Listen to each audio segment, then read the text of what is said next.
him nei kho sat na aki da nge pathe ban tham zola ni le tha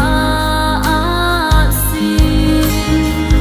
sulai adin zong zan lai adin zong avati ma lo nei kho sat now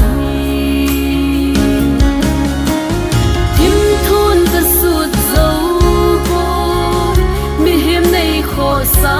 na hi zai la in zong ka oi chim po sulaya chol ana dong kim te ding in zong hui hin nem hi va chol dam na ding zong nei pe ve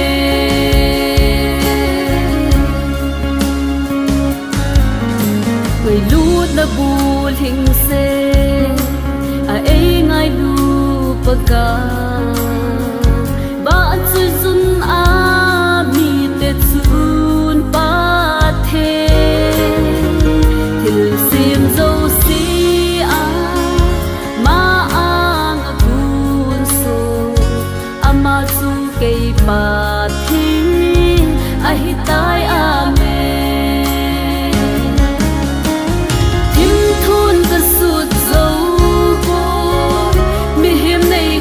sa na hi zai la in zong ka oi chim po sulaya chol ana dong kim te ding in zong hui hin nem hi va chol dam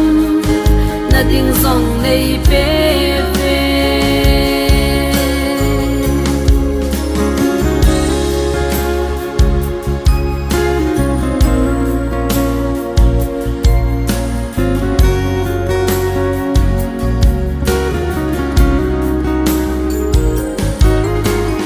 him nei kho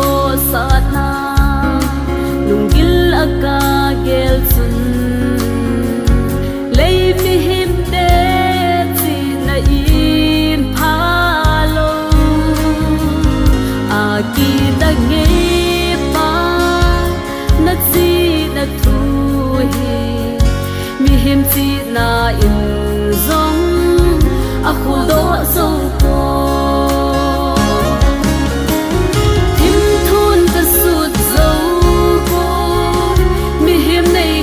sa na hi zai la in zong ka oi chim po sulaya chol ana dong kim te ding in zong hui hin nem hi va chol dam na ding zong nei pe ve hui hin nem hi va chol dam na ding zong nei pe